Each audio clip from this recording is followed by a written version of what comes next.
Fact number 1 friends, recently Domino's pizza company ಒಂದು ಹೊಸ innovative ಯೋಜನೆಯಿಂದ ಮುಂದೆ ಬಂದಿದೆ. ಅದೇನಂದ್ರೆ, ಒಂದು ವೇಳೆ ನೀವು ಡಾಮಿನೋಸ್ ಪಿಜ್ಜಾವನ್ನ ಆರ್ಡರ್ ಮಾಡಿದ್ರೆ ನಿಮಗೆ ಒಂದು ರೋಬೋಟಿಕ್ ಕಾರ್ ಬಂದು ನಿಮ್ಮ ಪಿಜ್ಜಾವನ್ನ ಡೆಲಿವರಿ ಮಾಡುತ್ತೆ. ಅಂದ್ರೆ ಇದರಲ್ಲಿ ಡ್ರೈವರ್ಸ್ ಯಾರು ಇರಲ್ಲ. ಇದು ಒಂದು ರೋಬೋಟಿಕ್ ಆಟೋಮೇಟೆಡ್ ಕಾರ್. ಡಾಮಿನೋಸ್ ಅಂದ ತಕ್ಷಣ ಫಸ್ಟ್ ನೆನಪಾಗೋದು pizza, cheese burger, cool drinks ಇವೆಲ್ಲವುಗಳ ಕ್ವಾಲಿಟಿ ಅಂಡ್ ಟೇಸ್ಟ್. ಈ ಕಂಪನಿ ಒಂದು ವಿಷಯವನ್ನ ಬಲವಾಗಿ ನಂಬುತ್ತೆ. ಅದೇನಂದ್ರೆ, ನಮ್ಮನ್ನ ನಾವು ಯಾವಾಗ್ಲೂ ಅಪ್ಡೇಟ್ ಮಾಡ್ಕೊಳ್ತಾನೆ ಇರಬೇಕು. ಕಾಲಕ್ಕೆ ತಕ್ಕಂತೆ ಅನುಕೂಲವಾಗುವಂತೆ ಬದಲಾಗ್ತಾ ಇರಬೇಕು. ಇಲ್ಲಾಂದ್ರೆ ನಾವು ಕೂಡ ಕಣ್ಮರಿ ಆಗ್ತೀವಿ. ಲೈಕ್ ನೋಕಿಯಾ ಕಂಪನಿಯ ಹಾಗೆ ಚೇಂಜ್ ಈಸ್ ಇಂಪಾರ್ಟೆಂಟ್. ಯಾವಾಗ್ಲೂ ಹೊಸದಾಗಿ ಏನೋ ಒಂದು ಮಾಡ್ತಾನೆ ಇರಬೇಕು. ಇದೇ ರೀತಿ ಗೂಗಲ್ ಕಂಪನಿಯು ಕೂಡ ತನ್ನ ಕಂಪನಿಯ ಹೊರಗಡೆ ರಿಯಲ್ ಡೈನೋಸಾರ್ ಫಾಸಿಲ್ಸ್ ಗಳನ್ನ ಇಟ್ಟಿದೆ. ಇದರಿಂದ ಅವರ ಕಂಪನಿ ಎಂಪ್ಲಾಯೀಸ್ ಗೆ ಏನ್ ಹೇಳ್ಬೇಕು ಅನ್ಕೊಂಡಿದ್ದಾರೆ ಅಂದ್ರೆ, ಚೇಂಜ್ ಈಸ್ ಓನ್ಲಿ ಕೀ. ಇಲ್ಲಾಂದ್ರೆ ನಾವು ಕೂಡ ಡೈನೋಸರ್ ಗಳ ಹಾಗೆ ಅಂತ್ಯಗೊಳ್ತೀವಿ ಎಂದು ಸಿಂಬಾಲಿಕ್ ಆಗಿ ಹೇಳೋಕೆ ಈ ಡೈನೋಸರ್ ಗಳ ಫಾಸಿಲ್ಸ್ ಅನ್ನ ಕಂಪನಿ ಹೊರಗಡೆ ಇಟ್ಟಿದ್ದಾರೆ. ಸೊ ಹೀಗೆ ಹೊಸದಾಗಿ ಮಾರ್ಕೆಟ್ ಗೆ ಏನಾದ್ರೂ ಒಂದು ತಗೊಂಡ್ ಬರಬೇಕು ಎಂದು ಅಮೆರಿಕದ ಆಸ್ಟನ್ ಸಿಟಿಯಲ್ಲಿ ಒಂದು ಟೆಸ್ಟಿಂಗ್ ನಡೀತಾ ಇದೆ. ಕೇವಲ ರೋಬೋಟಿಕ್ ಕಾರ್ಸ್ ಗಳ ಮೂಲಕವೇ ಪಿಜ್ಜಾವನ್ನ ಡೆಲಿವರಿ ಮಾಡ್ತಿದ್ದಾರೆ. ಈ ಕಾರ್ ನಲ್ಲಿ ಡ್ರೈವರ್ಸ್ ಯಾರು ಇರಲ್ಲ. ಇದು ಫುಲ್ಲಿ ಆಟೋಮೇಟೆಡ್ ಕಾರ್. ನೀವು ಜನರಲ್ ಆಗಿ ಪಿಜ್ಜಾವನ್ನ ಹೇಗೆ ಆರ್ಡರ್ ಮಾಡ್ತೀರೋ ಹಾಗೆ ಆರ್ಡರ್ ಮಾಡಿದ್ರೆ ಈ ರೋಬೋ ಕಾರ್ ತಗೊಂಡ್ ಬರುತ್ತೆ. ನಿಮ್ಮ ಮೊಬೈಲ್ ಗೆ ಬಂದ OTP ಅನ್ನ ಅದರಲ್ಲಿ ಎಂಟರ್ ಮಾಡಿದ್ರೆ ಆಗ ನಿಮ್ಮ ಪಿಜ್ಜಾ ಹೊರಗೆ ಬರುತ್ತೆ. ಈ ರೋಬೋಗೆ ಅಳವಡಿಸಿದ ಕ್ಯಾಮೆರಾ, ಸೆನ್ಸರ್ಸ್ ಅಂಡ್ ರೇಡಾರ್ ಸಹಾಯದಿಂದ ರೋಡ್ ಗಳಲ್ಲಿರುವ ಟ್ರಾಫಿಕ್ ಅನ್ನ ಫೇಸ್ ಮಾಡಿ ನಿಮ್ಮ ಲೊಕೇಶನ್ ಗೆ ಬಂದು ನಿಲ್ಲುತ್ತೆ. ಇದರಲ್ಲಿ ಟ್ರ್ಯಾಕಿಂಗ್ ಸಿಸ್ಟಮ್ ಕೂಡ ಇದೆ. ಇದರಿಂದ ನೀವು ಆ ಕಾರ್ ಎಷ್ಟು ದೂರದಲ್ಲಿದೆ, ಎಷ್ಟು ಸಮಯದಲ್ಲಿ ಬರುತ್ತೆ ಇವೆಲ್ಲ ತಿಳ್ಕೋಬಹುದು. ಇದಕ್ಕೆಂದೇ ನ್ಯೂರೋ ಎಂಬ ಕಂಪನಿ ಜೊತೆ ಕೊಲಾಬರೇಟ್ ಆಗಿದ್ದಾರೆ. ಈ ಕಂಪನಿ CEO ಆಗಿರುವ ಜಿಯಾ ಜುಂಜು ಒಂದು ಸಮಯದಲ್ಲಿ ಗೂಗಲ್ ಕಂಪನಿಯಲ್ಲಿ ಪ್ರಿನ್ಸಿಪಲ್ ಸಾಫ್ಟ್ವೇರ್ ಇಂಜಿನಿಯರ್ ಆಗಿ ಕೆಲಸ ಮಾಡಿದ್ದಾರೆ. ಈ ಡ್ರೈವರ್ಲೆಸ್ ಕಾರ್ಗೆ ಅಮೆರಿಕದಲ್ಲಿ ತಿರುಗಾಡೋಕೆ ಅಪ್ರೂವ್ ಕೂಡ ಸಿಕ್ಕಿದೆ. Wow, that's great. ಸೊ ನಾನು ಈ ಫ್ಯಾಕ್ಟ್ ಹೇಳುವಾಗ ನಿಮ್ಗೆ ಒಂದು ಡೌಟ್ ಬರ್ಬೋದು, ಈ ಕಾರ್ ನಲ್ಲಿ ಯಾರು ಇರಲ್ವಲ್ಲ, ಯಾರಾದ್ರೂ ಆ ಕಾರ್ ನಿಂದ ಪಿಜ್ಜಾ ಕಳ್ತನ ಮಾಡಬಹುದಲ್ವಾ ಎಂದು. ಬಟ್ ಹೀಗಾಗಬಹುದು ಎಂದು ಇವರು ಇದರಲ್ಲಿ ಒಂದು ಸೆಕ್ಯೂರಿಟಿ ಸಿಸ್ಟಮ್ ಕೂಡ ಇಟ್ಟಿದ್ದಾರೆ. ಯಾರು ಕಳ್ತನ ಮಾಡೋಕೆ ಟ್ರೈ ಮಾಡ್ತಾರೋ ಅವರಿಗೆ ಶಾಕ್ ಹೊಡೆಯುತ್ತಂತೆ. ವಾವ್, ಇದೇ ಅಲ್ಲ ಫ್ರೆಂಡ್ಸ್, ಇಂತಹ 10 ಇಂಟ್ರೆಸ್ಟಿಂಗ್ ಫ್ಯಾಕ್ಟ್ಸ್ ಗಳ ಬಗ್ಗೆ ಇವತ್ತು ಈ ವಿಡಿಯೋದಲ್ಲಿ ಹೇಳಲಿದ್ದೇನೆ. ಸೊ ವಿಡಿಯೋ ತುಂಬಾ ಇಂಟ್ರೆಸ್ಟಿಂಗ್ ಆಗಿರುತ್ತೆ. ಎಲ್ಲೂ ಸ್ಕಿಪ್ ಮಾಡದೆ ಕೊನೆಯವರೆಗೂ ನೋಡಿ. ಅಂಡ್ ವಿಡಿಯೋ ಇಷ್ಟ ಆದ್ರೆ ಒಂದು ಸಣ್ಣ ಲೈಕ್ ಕೊಟ್ಟು ನಿಮ್ಮ ಫ್ರೆಂಡ್ಸ್ ಅಂಡ್ ಫ್ಯಾಮಿಲಿ ಜೊತೆ ಶೇರ್ ಮಾಡಿ ಮರಿಬೇಡಿ. ಸೊ ಲೇಟ್ ಮಾಡದೆ let's get into the video.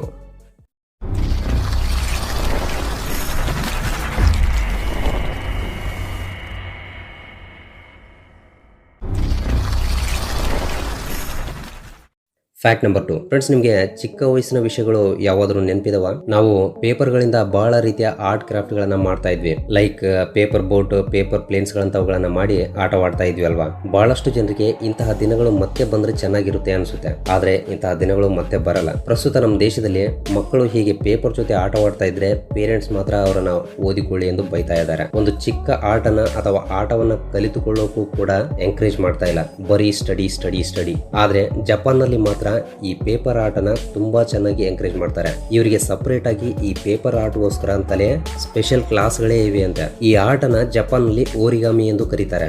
ಈ ಓರಿಗಾಮಿಗೋಸ್ಕರ ಯಾಕೆ ಸ್ಪೆಷಲ್ ಕ್ಲಾಸಸ್ ಗಳಿವೆ ಅಂದ್ರೆ, ಇವುಗಳಿಂದ ಪೇಷನ್ಸ್ ಹೆಚ್ಚಾಗುತ್ತೆ, ಬಹಳ ರೀತಿಯ ಸ್ಕಿಲ್ಸ್ ಡೆವಲಪ್ ಆಗುತ್ತವೆ, ಮೆಮೊರಿ ಪವರ್ ಕೂಡ ಹೆಚ್ಚಾಗುತ್ತೆ. ಇದರಿಂದ ಮಕ್ಕಳಲ್ಲಿ ಜಾಸ್ತಿ ಕಾನ್ಸಂಟ್ರೇಷನ್ ಕೂಡ ಹೆಚ್ಚಾಗುತ್ತಂತೆ. ಅದಕ್ಕಾಗಿ ಜಪಾನ್ ಅವರು ಮಕ್ಕಳಿಗೆ ಸ್ಟಡಿಗಿಂತ ಮೊದಲು ಇಂತಹ ಆರ್ಟ್ ಗಳನ್ನ ಕಲಿಸುತ್ತಿದ್ದಾರೆ. ಇದರಿಂದಲೇ ಜಪಾನ್ ಅವರು ಪ್ರಪಂಚದಲ್ಲಿರುವ ಎಲ್ಲಾ ದೇಶಗಳಿಗಿಂತ ಬಹಳ ಅಡ್ವಾನ್ಸ್ಡ್ ಆಗಿದೆ. ಇವರು ಮಕ್ಕಳಿಗೆ ಬ್ರೈನ್ ಪವರ್ ಅನ್ನ, ಕ್ರಿಯೇಟಿವಿಟಿಯನ್ನ, ಫೋಕಸ್ ಅನ್ನ ಹೆಚ್ಚಿಸುತ್ತಿದ್ದಾರೆ. ವಾವ್, ಸೂಪರ್ ಕಾನ್ಸೆಪ್ಟ್ ಅಲ್ವಾ? ಸೊ ಫ್ರೆಂಡ್ಸ್, ನೀವು ಫಸ್ಟ್ ಟೈಮ್ ಮಾಡಿದ ಪೇಪರ್ ಆರ್ಟ್ ಯಾವುದು? ಕೆಳಗಡೆ ಕಮೆಂಟ್ ಮಾಡಿ. ಅಂಡ್ ಈ ಫ್ಯಾಕ್ಟ್ ಇಷ್ಟ ಆದ್ರೆ ಈ ವಿಡಿಯೋಗೆ ಒಂದು ಲೈಕ್ ಕೊಡಿ.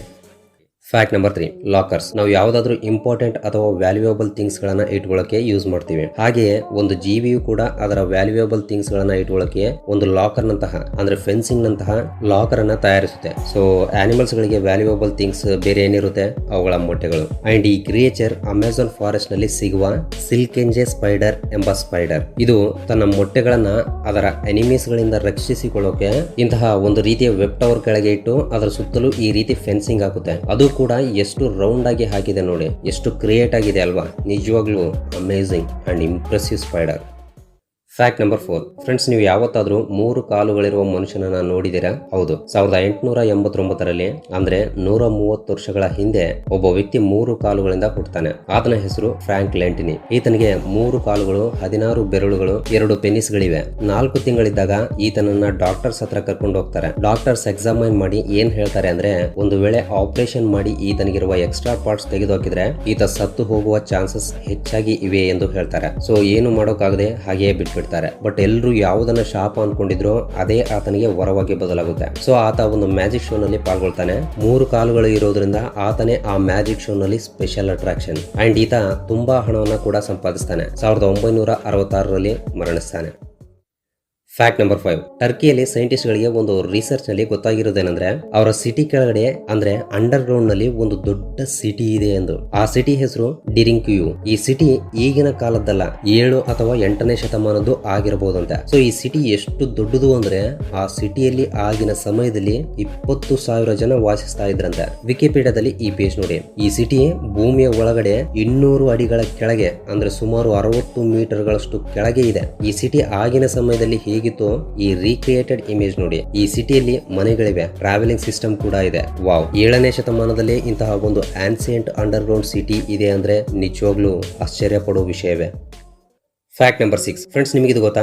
ಜೆಲ್ಲಿ ಫಿಶ್ ಗೆ ಬ್ರೇನ್ ಇರಲ್ಲ. ಬಟ್ ಇವುಗಳಿಗೆ ಬ್ರೇನ್ ಇಲ್ಲದಿದ್ರೂ ಕೂಡ ಒಂದು ರಿಸರ್ಚ್ ನಲ್ಲಿ ತಿಳಿದಿರೋದೇನೆಂದ್ರೆ ಅವುಗಳಿಗೆ ಇರುವ ಸೂಪರ್ ಪವರ್ ನಿಂದ ಒಂದರ ಜೊತೆ ಇನ್ನೊಂದು ಕೋಆರ್ಡಿನೇಟ್ ಮಾಡಿಕೊಳ್ಳುತ್ತವೆ ಅಂತೆ. ಸೊ ಕೆಲವು ಸಲ ಎಂತಹ ಸಿಚುವೇಶನ್ ಕ್ರಿಯೇಟ್ ಆಗುತ್ತೆ ಅಂದ್ರೆ ಈ ಜೆಲ್ಲಿ ಫಿಶ್ ಗಳು ನದಿಯ ಮೇಲೆ ಬಂದು ಮಲಗುತ್ತವೆ ಅಂತೆ. ಅಷ್ಟೇ ಅಲ್ಲ, ಉಳಿದ ಜೆಲ್ಲಿ ಫಿಶ್ ಗಳು ಕೂಡ ಈ ಪ್ಯಾಟರ್ನ್ ಅನ್ನೇ ಫಾಲೋ ಆಗಿ ನದಿ ಮೇಲೆ ಬಂದು ಎಲ್ಲವೂ ಗುಂಪಾಗಿ ಮಲಗುತ್ತವೆ. ಅಂಡ್ ಇದೇ ಆ ವಿಡಿಯೋ. ಆಲ್ಸೋ ಇದರಲ್ಲಿ ನೀವು ಮಲ್ಟಿ ಕಲರ್ಡ್ ಜೆಲ್ಲಿ ಫಿಶ್ ಗಳನ್ನ ಕೂಡ ನೋಡಬಹುದು. ಅಂಡ್ ಇದೊಂದು rare video.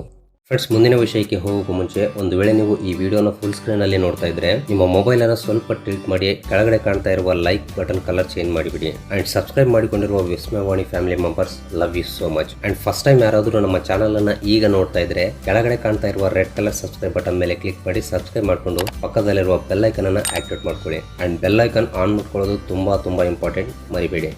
Fact number 7. North ಅಮೆರಿಕಾದಲ್ಲಿ ಒಂದು ಆನಿಮಲ್ ಇದೆ. ಅದರ ಹೆಸರು ಪ್ರಾಂಗ್ ಹಾರ್ನ್. ಇದಕ್ಕೆ ಒಂದು ಯೂನಿಕ್ ಎಬಿಲಿಟಿ ಇದೆ. ಅದೇನಂದ್ರೆ ಅದರ ವಿಷನ್. ಇದರ ವಿಷನ್ ಎಷ್ಟು ಪವರ್ಫುಲ್ ಅಂದ್ರೆ ನಮ್ಮ ಹ್ಯೂಮನ್ ವಿಷನ್ ಜೊತೆ ಕಂಪೇರ್ ಮಾಡಿದ್ರೆ 10 ಟೈಮ್ಸ್ ಪವರ್ಫುಲ್ ಇರುತ್ತಂತೆ. ಅಷ್ಟೇ ಅಲ್ಲ, ನಾವು ಬೈನಾಕ್ಯುಲರ್ ನಲ್ಲಿ ನೋಡುವ ವಿಷನ್ ಅನ್ನ ಇದು 8 ಪಟ್ಟು ಝೂಮ್ ಮಾಡಿ ಡೀಟೇಲ್ಡ್ ವೇ ನಲ್ಲಿ ನೋಡಬಲ್ಲದು. ಅಂಡ್ ಇದು ರಾತ್ರಿ ಸಮಯದಲ್ಲಿ ಆಕಾಶವನ್ನು ನೋಡಿದಾಗ ಅದಕ್ಕೆ ಶನಿ ಗ್ರಹದಲ್ಲಿರುವ ರಿಂಗ್ಸ್ ಕೂಡ ಹೀಗೆ ಕಾಣಿಸುತ್ತವೆ ಅಂತ.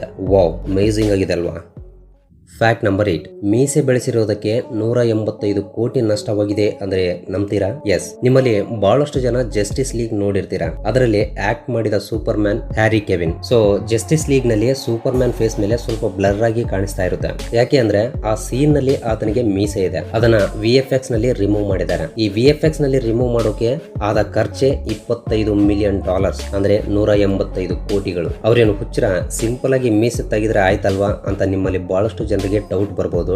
ಬಟ್ ಆ ಟೈಮ್ ನಲ್ಲಿ ಹೆನ್ರಿ ಪ್ಯಾರಾಮೌಂಟ್ ಪಿಕ್ಚರ್ಸ್ ರವರ MID6 ಮಿಷನ್ ಇಂಪಾಸಿಬಲ್ ಶೂಟಿಂಗ್ ನಲ್ಲಿ ಇರ್ತಾನೆ. ಸೊ ಈ ಸಿನಿಮಾದಲ್ಲಿ ಮೀಸೆ ಇರಬೇಕು. ಅದೇ ಟೈಮ್ ನಲ್ಲಿ ಜಸ್ಟಿಸ್ ಲೀಗ್ ಟೀಮ್ ರವರು ಕೆಲವು ಸೀನ್ಸ್ ಗಳ ಶೂಟ್ ಗಾಗಿ ಹೆನ್ರಿ ಕೆವಿನ್ ಅನ್ನ ಕರೀತಾರೆ. ಬಟ್ ಮೀಸೆ ತೆಗೆಯೋಕೆ ಪ್ಯಾರಾಮೌಂಟ್ ನವರು ಒಪ್ಪಿಕೊಳ್ಳಲ್ಲ. So justice League Superman scenes ಗಳಲ್ಲಿ ಮೀಸೆಯಿಂದಲೇ ಶೂಟ್ ಮಾಡಿ ದ ಮಿಲ್ ಎಂಬ ವಿಜುವಲ್ ಎಫೆಕ್ಟ್ಸ್ ಕಂಪನಿ ಅಷ್ಟು ಖರ್ಚು ಮಾಡಿ ಆ ಮೀಸೆಯನ್ನ ರಿಮೂವ್ ಮಾಡಿದೆ ಅಂತ. ಅಂಡ್ ಈ ಮೂವಿಗೂ ಕೂಡ ಅಷ್ಟೊಂದು ಕಲೆಕ್ಷನ್ ಕೂಡ ಬಂದಿಲ್ಲ. ಸೊ ನನಗೇನಿಸ್ತಾ ಇದೆ ಅಂದ್ರೆ $25 ಮಿಲಿಯನ್ ಗಳಲ್ಲಿ ಒಂದು $10 ಮಿಲಿಯನ್ ಆದ್ರೂ ಪ್ಯಾರಾಮೌಂಟ್ ನವರಿಗೆ ಕೊಟ್ಟಿದ್ರೆ ಅವರೇ ಫೇಕ್ ಮೀಸೆ ಇಟ್ಕೊಳ್ತಿದ್ರೇನೋ ಅಲ್ವಾ? ಹಾಗಾದ್ರೆ ನಿಮ್ಗೆ ಏನ್ ಅನಿಸ್ತಾ ಇದೆ ಕಾಮೆಂಟ್ ಮಾಡಿ. Fact number 9. ಫ್ರೆಂಡ್ಸ್, ನೀವು ಡಾಕ್ಟರ್ಸ್ ಇಂಜೆಕ್ಷನ್ಸ್ ಮಾಡುವಾಗ ಇಂಜೆಕ್ಷನ್ ಅನ್ನ ಸ್ವಲ್ಪ ಪ್ರೆಸ್ ಮಾಡೋದನ್ನ ನೋಡಿರ್ತೀರಾ. ಹೀಗೆ ಯಾಕೆ ಮಾಡ್ತಾರೆ ಅಂದ್ರೆ ಮೆಡಿಸಿನಲ್ ವಾಟರ್ ಸ್ವಲ್ಪ ಹೊರಗೆ ಬರೋಕೆ, ಯಾಕಂದ್ರೆ ಅದರಲ್ಲಿ ಏರ್ ಇರಬಾರ್ದು ಎಂದು. ಸೊ ನಾನೀಗ ಒಂದು ವೇಳೆ ಫುಲ್ ಎಂಟಿ ಆಗಿರುವ ಸಿರಿಂಜ್ ಇಂಜೆಕ್ಷನ್ ಅನ್ನ ನಿಮ್ಗೆ ಮಾಡಿದ್ರೆ ಏನಾಗುತ್ತೆ ಎಂಬುದನ್ನ ಹೇಳಲಿದ್ದೇನೆ. ಅಂದ್ರೆ ಎಂತಹ ಕಾನ್ಸಿಕ್ವೆನ್ಸಸ್ ಅನ್ನ ನೀವು ಫೇಸ್ ಮಾಡಬೇಕಾಗಿ ಬರುತ್ತೆ. ಸೊ ಫಸ್ಟ್ಲಿ ಆ ಫುಲ್ಲಿ ಎಂಟಿ ಇಂಜೆಕ್ಷನ್ ತುಂಬಾ ಗಾಳಿಯೇ ಇರುತ್ತೆ. ಆ ಗಾಳಿ ನಿಮ್ಮ ಬಾಡಿಯಲ್ಲಿ ಬಹಳಷ್ಟು ಏರ್ ಬಬಲ್ಸ್ ಅನ್ನ ಕ್ರಿಯೇಟ್ ಮಾಡುತ್ತೆ. ಇದನ್ನ ಏರ್ ಎಂಬಾಲಿಸಮ್ ಅಂತಾರೆ. ಈ ಬಬಲ್ಸ್ ಗಳೇ ಬ್ರೈನ್ ಗೆ ಹಾರ್ಟ್ ಗೆ ಹೋಗುತ್ತವೆ. ನಿಮ್ಮ ಬ್ಲಡ್ ಸರ್ಕ್ಯುಲೇಷನ್ ಅನ್ನ ಪೂರ್ತಿಯಾಗಿ ನಿಲ್ಲಿಸಬಲ್ಲದು. ಇದರಿಂದ ನೀವು ಸತ್ತು ಹೋಗುವ ಚಾನ್ಸಸ್ 99.9% ಇರುತ್ತೆ. ಅದಕ್ಕಾಗಿ ಡಾಕ್ಟರ್ ಸಿರಿಂಜಸ್ ಅನ್ನ ಪ್ರೆಸ್ ಮಾಡಿ ಏರ್ ಇಲ್ಲದ ಹಾಗೆ ನೋಡ್ಕೊಳ್ತಾರೆ. Fact number 10. ಫ್ರೆಂಡ್ಸ್, ಭಾರತದಲ್ಲಿರುವ ಮಲಾನಾ ಎಂಬ ಹಳ್ಳಿಯನ್ನ ಆನ್ಸಿಯಂಟ್ ಇಂಡಿಯನ್ ಹಳ್ಳಿ ಎಂದು ಹೇಳ್ತಾರೆ. ಇದು ಹಿಮಾಚಲ್ ಪ್ರದೇಶದಲ್ಲಿದೆ. ಈ ಊರಿಗೆ ಬಹಳ ಪ್ರತ್ಯೇಕತೆ ಇದೆ. ಈ ಊರಿನಲ್ಲಿ ಬಹಳಷ್ಟು ರೀತಿಯ ಟ್ರೆಡಿಷನ್ಸ್ ಅಂಡ್ ರೂಲ್ಸ್ ಇವೆ. ಅವೇನಂದ್ರೆ ಬೇರೆ ಊರಿನಿಂದ ಬಂದಿರುವವರನ್ನ ಇವರು ಮುಟ್ಟಲ್ಲ. ಅಷ್ಟೇ ಅಲ್ಲ, ಹೊರಗಿನವರು ಆ ಊರಿನಲ್ಲಿರುವ ದೇವಸ್ಥಾನಗಳನ್ನ ಮತ್ತು ಅವರ ವಸ್ತುಗಳನ್ನ ಸಹಿತ ಮುಟ್ಟಬಾರದಂತೆ. ಹೀಗೆ ಟಚ್ ಮಾಡಿದ್ರೆ 2500 ರಿಂದ 3500 ರೂಪಾಯಿಗಳವರೆಗೆ ಫೈನ್ ಕಟ್ಟಬೇಕಾಗುತ್ತೆ. ಇನ್ನು ಈ ಊರಿಗೆ ಬಂದ ಹೊರಗಿನವರು ಕತ್ತಲಾಗುವಷ್ಟರೊಳಗಡೆ ಊರಿನಿಂದ ಹೊರಗೆ ಹೋಗ್ಬಿಡ್ಬೇಕಂತೆ. ಅಂಡ್ ಇಲ್ಲಿರುವ ಜನರ ಮನೆಗಳೆಲ್ಲವೂ ಕೂಡ ಕೇವಲ ಕಟ್ಟಿಗೆಯಿಂದ ತಯಾರಿಸಲಾಗಿದೆ. ಅಲೆಕ್ಸಾಂಡರ್ ಆರ್ಮಿಗೆ ವಾರಸುದಾರರೆಂದು ಇವರು ಹೇಳ್ತಾ ಇರ್ತಾರೆ. ಅಷ್ಟೇ ಅಲ್ಲ, ಈ ಊರಿನಲ್ಲಿ ಮಲಾನ್ ಕ್ರೀಮ್ ಎಂಬುದು ತುಂಬಾ ಫೇಮಸ್. ಮಲಾನ್ ಕ್ರೀಮ್ ಅನ್ನ ಪ್ಯೂರ್ ಗಾಂಜಾ ಸಸಿಗಳಿಂದ ತಯಾರಿಸ್ತಾರಂತೆ. ಇದನ್ನ ತಿನ್ನೋಕೆ ಬಹಳಷ್ಟು ಜನ ಫಾರಿನರ್ಸ್ ಕೂಡ ಬರ್ತಿರ್ತಾರೆ. ಈ ಊರಿನಲ್ಲಿ ಪೊಲೀಸರಾಗ್ಲಿ ಪೊಲೀಸ್ ಸ್ಟೇಷನ್ ಆಗ್ಲಿ ಇರಲ್ಲ. ಅಂಡ್ ಇವರಿಗಂತಲೇ ಒಂದು ಸ್ವಂತ ಕೋರ್ಟ್ ಕೂಡ ಇದೆ ಅಂತ. ವಾವ್. ಅಂಡ್ ಇವತ್ತಿನ ವಿಡಿಯೋಗೆ ಇಷ್ಟೇ ಫ್ರೆಂಡ್ಸ್. ಈ ವಿಡಿಯೋ ನಿಮಗೆ ಇಷ್ಟವಾಗಿದ್ರೆ ಒಂದು ಸಣ್ಣ ಲೈಕ್ ಕೊಟ್ಟು ನಿಮ್ಮ ಫ್ರೆಂಡ್ಸ್ ಅಂಡ್ ಫ್ಯಾಮಿಲಿ ಜೊತೆ ಶೇರ್ ಮಾಡೋದನ್ನ ಮಾತ್ರ ಮರಿಬೇಡಿ. ಅಂಡ್ ಫಸ್ಟ್ ಟೈಮ್ ಯಾರಾದರೂ ನೋಡ್ತಾ ಇದ್ರೆ ಸಬ್ಸ್ಕ್ರೈಬ್ ಮಾಡಿಬಿಡಿ. ಅಂಡ್ ಬೆಲ್ ಐಕಾನ್ ಆನ್ ಮಾಡೋದು ತುಂಬಾ ಇಂಪಾರ್ಟೆಂಟ್, ಮರಿಬೇಡಿ. ಅಂಡ್ ವಿಡಿಯೋನ ಕೊನೆವರೆಗೂ ನೋಡಿದಕ್ಕೆ love you so much guys.